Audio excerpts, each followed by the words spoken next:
This is a tool I really like. It is the Roto Zip Rebel Spiral Saw. It normally has a little guard here that keeps this blade straight. I've taken the guard off because the hole I'm making is not straight. It's a round hole that goes up so that water will drain out. I specifically, and this is the bit that I couldn't find, and looks like a drill bit, but it's different. And the way I recognized this one, looking through boxes and boxes of drill bits down there, was this one has a blue tip. If you look at the bottom of it, which you can't because I've got it in here, you can see there's a little blue tip on the very bottom there. The end of it is blue. And I specifically need this for that, because if you try to cut that with that spinning saw that I had, you will not succeed. So what I'm going to do is I'm going to go in the house, and I've got a little tube, 2.5 inch tube. I'm going to draw my line there, and then I'm going to cut this with that Roto Zip. And I may try to cut the piece of wood that's behind that with it also. This is the piece that came out of this other side. But who knows? I don't want to break this little tip. I probably have some more, but probably is the operative word there. I may have some and I may not. And it may be that if I'm trying to find some, I won't. So rather than go through that, I'm going to try to at least cut the plastic hole without breaking the tip, and then we'll see if we can cut the wood hole. I went inside to get my little tube and my pencil so that I can draw a hole.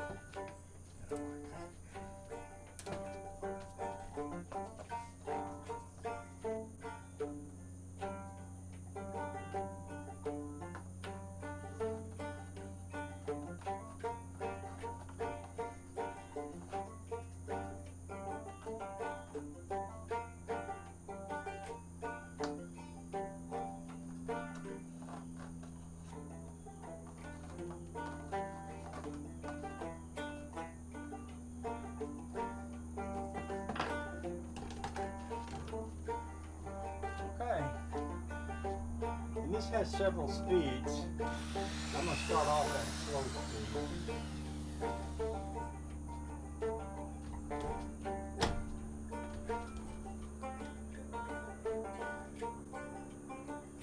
I've got a hole in this already, so I'm going to just put this in the hole.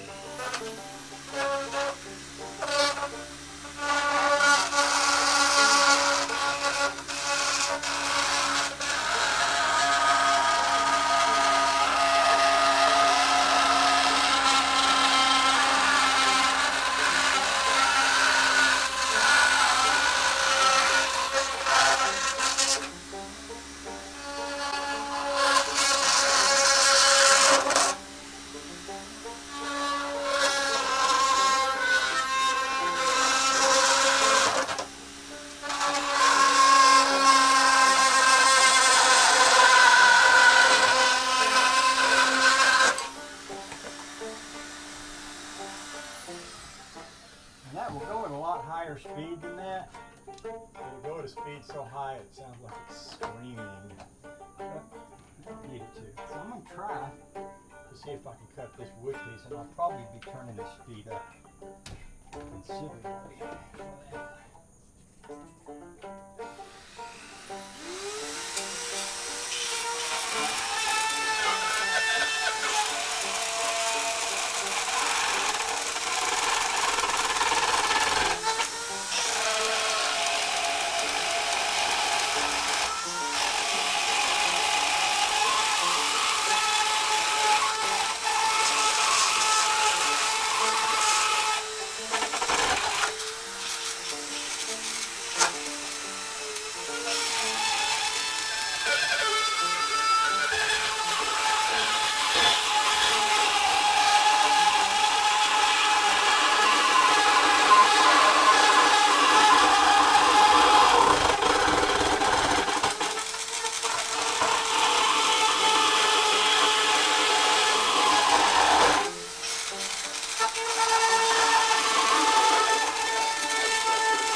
that little plate thing that I was telling you about that I took off this would do would keep it from jumping around like that.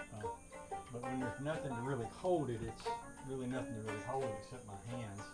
That's why I'm getting that movement.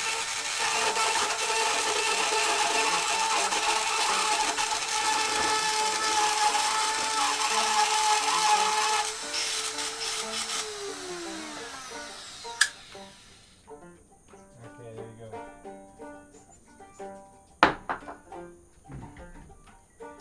Now, I've got insulation in here, and there's a hole to the inside.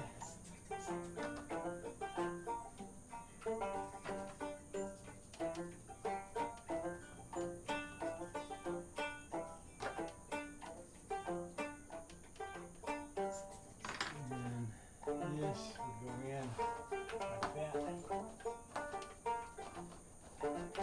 Should be sticking out from the inside. I'll go from the inside. I'll go in the inside there and see if I can stick it out in there. Now what I will also want to do is pack insulation up all around this, and I'm going to fill that hole that I drilled the other day over there. When I say fill it, I mean close it up. It's already closed on the inside because I put this piece over it, and I'm going to need to close it from the outside also. See, this hole is cut at a downward angle. Now, there's a little piece of a stud or something here. There's a staple right over there. I think I can work this in there still and have it come out the other side over there, which is what I'm shooting for.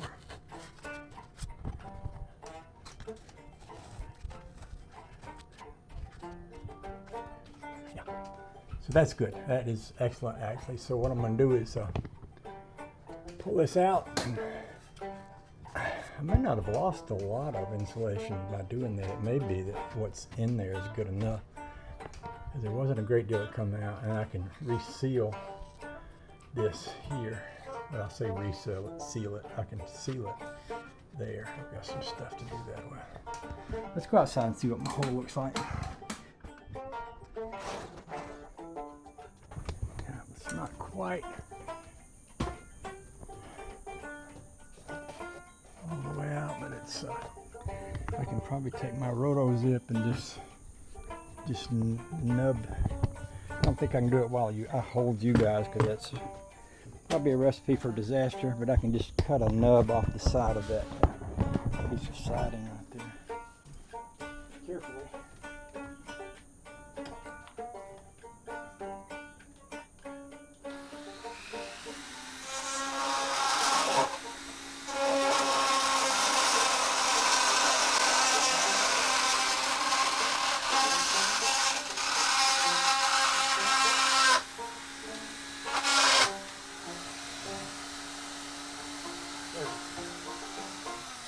Now I can run my lines through this hole. Seal this up. I've got stuff to do that with. I'll go ahead and seal that up first.